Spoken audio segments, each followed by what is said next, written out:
So, Odyssey. Now, currently, everyone is hyped with Odyssey, the Christopher Nolan's movie. And everyone's question is this a historical story or a fictional story? Who is Odysseus? Is he a real character or a fictional character? There are lots of questions and many people doesn't know, not everyone, but many people doesn't know who is Odysseus and what is Odyssey, and they are completely blank about it. And I'm not going to spoil anything here. I'm just going to tell something which everyone should know before watching Odyssey. If you are asking me, is this a true story or a fictional story? No one knows that, because there are evidences about the places ruins, but not about the characters. And before starting, I'm just going to tell some things about the work Odyssey, the epic Odyssey. See, Odyssey is a Greek epic. It is one of the greatest Greek epic which was composed by Homer. And Homer is a person who lived in the 8th century BC, and he also composed Iliad. See, Iliad, Odyssey, both are one of the greatest Greek epics. If you are asking me, is there any connection between these two epics? Yeah, you can take it as Iliad as the first part and Odyssey is the second part, because Odyssey is the continuation of Iliad. Both are composed by Homer during the 8th century BC. Both are ancient Greek epics, and Iliad is focused on the Trojan War, not the complete Trojan War. It only the final stage of the war, the final years of the Trojan War, because the Trojan War is a 10-year war. It mentions the details about the final stage of the Trojan War. In the case of Odyssey, I will tell you afterwards. First, let us talk about Iliad. And many people are thinking that Homer is the person who is a main creator, who is a main source.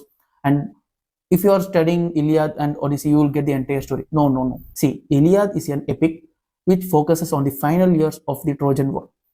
So you can ask me, so where are the other remaining parts? See, before Homer created this Odyssey and Iliad, long back ago, there were various Greek mythologies and legends which focuses on this story and characters. So Greek people, the ancient Greek people knows about the characters and story. Homer is just a poet who created Iliad and Odyssey based on this story and characters. So he is not the complete creator of Iliad and Odyssey. If you want to study about Odyssey, you have to know about Odysseus. If you want to know about Odysseus, you want to know about the Trojan War. If you want to know about Trojan War, you have to know about the ancient Greece. I'm not just going to tell about the final years of the Trojan War. First of all, in ancient time, there is not a country called Greece. Greece is a place which is made up of various small kingdoms, which consist of various kingdoms like Sparta, Mycenae, Ithaca, Pylos, etc., etc., etc. And these small kingdoms usually compete with each other. And whenever they face a common problem or a common enemy, they become united. This usually happens, and this is the base of the story. I'll just give a small cue about the story Odyssey. Odyssey is a story about Odysseus, the king of Ithaca, see, during the ancient as well as medieval times. Usually the king is regarded as the strongest and brave leader, but Odysseus is not a strongest warrior or leader. He is a person who is an intelligent guy. He deals everything with his intelligence. He is mentally too strong. He can solve problems easily, which others cannot. So this is the speciality of Odysseus. Just keep this in your mind, because the entire story is based on problem solving tactics. And in this story, the common enemy was the city of Troy, the heavily built city of Troy. The city of Troy is present in the modern day Turkey. I think you know Anatolia, the modern day Turkey, connecting the Aegean Sea to Black Sea from the mainland Greece.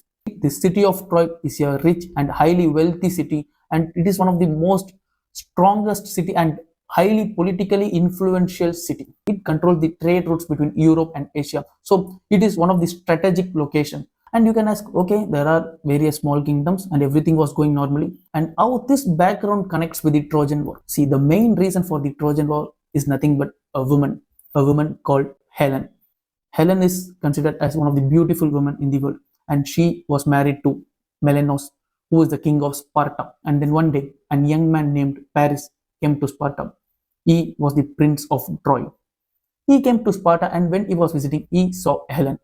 And still, there are lots of discussions regarding that. There are mainly two sources.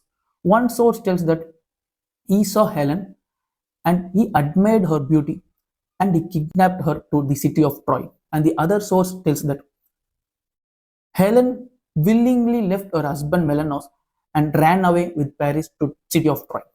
And he went to Agamemnon. Agamemnon was the king of Mycenae. He is the main king of the Greece mainland. And Agamemnon immediately informed this news to every king, and the kings were Achilles, Ajax, Nestor, and the king of Ithaca. And initially they thought, okay, this war would not long last. They can come back to their kingdom within few weeks or few days. And this short campaign turned as one of the longest wars in the Greek mythology. Since the city of Troy was heavily built with long walls, it was too difficult for the Greek soldiers to enter into the city of Troy.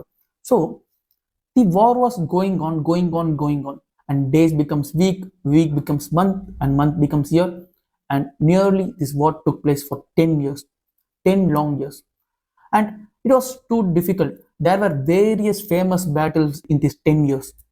One of the main reasons why it was too difficult was because of the Prince Hector, who is the brother of Paris. The Prince Hector was a great, brave, courageous leader of city of Troy, and the Greek soldiers were struggling to get inside and to defeat the soldiers. Both the sides there were huge losses, and after a certain point, one day Achilles killed Hector. So the Greek soldiers thought Hector is done now. So now we can enter inside. But they couldn't. Even though Hector was dead, the city of Troy was too strong. And the war was still continuing. And at this point, Odysseus realized something. As I said earlier, Odysseus was not a strong or great leader. He was a person, he's an intelligent guy, that's all. And here he used his intelligence. And from this moment, the heroic movement of Odysseus starts. And Odysseus comes with a great plan, which is called a strategy. The strategy is called as the giant wooden horse technique or strategy. What is meant by the giant wooden horse strategy? This giant wooden horse strategy is a kind of play which was set up by Odysseus.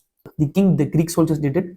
They built a big giant wooden horse, and they selected some of the most important Greek soldiers, and they hid inside the giant wooden horse. And then there was a person called Sinon.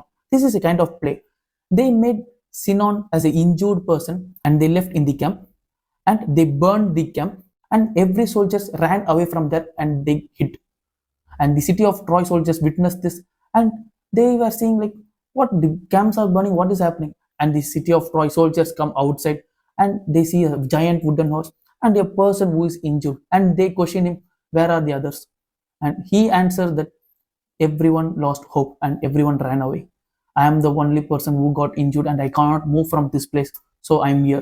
And they're asking, what is this about the giant wooden horse? And he says that this is their symbol of sacrifice, symbol of luck for the goddess Athena. And he tells us this wooden horse brings us luck.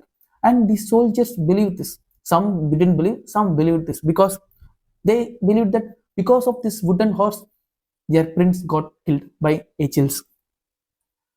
And what they did is, they decided to take the wooden horse inside the city of Troy. And finally they took, and everyone celebrated that night that they won the war, and that's all, everything over. But the twist is, after the celebration, everyone went and slept, and slowly the soldiers come outside from the giant wooden horse, and they start attacking the gods of the city of Troy. And the entire Greek soldiers come inside the city of Troy, and the city of Troy was defeated within a single night. The 10 years long war got ended within a single night by the brilliance of Odysseus. So this is the character of Odysseus. This is the intelligence of Odysseus. And the city of Troy got destroyed, and everyone returned back to their kingdom except some people, including Odysseus. And the next part is what? The Odyssey. And again, I'm saying I'm not going to spoil anything. I'm just going to give a small glimpse. War over, everyone returned except few people, including Odysseus. And what Odysseus did, he was struggling with various challenges. And on the other side, the kingdom of Ithaca, and his wife Penelope, and his son Telemachus. And he was a small infant when Odysseus left Ithaca. And what happened is, the kingdom of Ithaca became a kingdom with no leader. So various 100 suitors came to the kingdom of Ithaca, and they took control of it. And they were trying to marry Penelope. And Telemachus, after a certain point, he becomes a young man, but he was not too strong and he lacked authority. But he tried his best to protect his kingdom and family. And they faced various challenges because the kingdom became too worse. And everyone thought that Odysseus died because it was 20 years, not 1 or 2 years. 20 years passed away, and everyone, most of them thought Odysseus died. And the rest of the story is whether he returned back to his kingdom or not, and what happens next. I can tell this story now also, but I just don't want to spoil this. So maybe in some other video I can tell the story. And yeah, that's all.